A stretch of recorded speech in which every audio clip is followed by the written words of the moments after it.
Se jäätelöautokuski, ei mikään pullakuski, joo. Näin se menee. Velho ajaa jäätelöauto, päässä hattu suippo. Tuupa ostaa pari paskaa jäätelöpuikkoa. Tuupa ostaa täältä pari kurjaa tuuttia. Kohta peräpääsi päästää hurjaa truuttia. Perheenäidit ostaa ja velho rahat käärii. Jäätelöhän on pelkkää elintarvikeväri. Jätski maistuu siltä, et se vois olla pahvia. Ja niin se onkin, tai tappa veli kahtia. Velho ajaa jäätelöauto, velho ajaa jäätelöauto. Velho.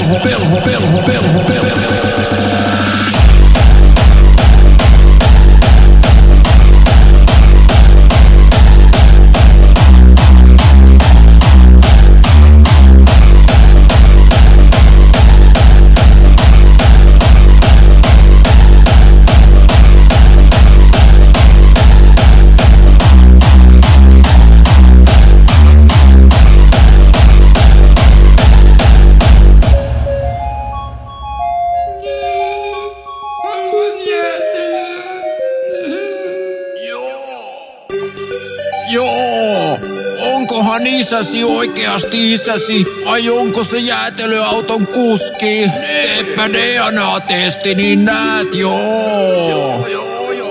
Jätski maistuu paskalta, eipä oo ylläri. Läskit kakarat silti aina yltä kyllä siis. Syöpä näistä tulee, syökää silti. Jäätelöauto on se taivaan musta pilvi.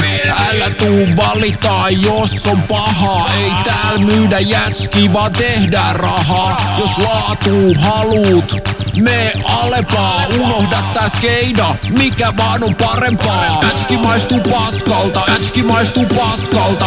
Mätski.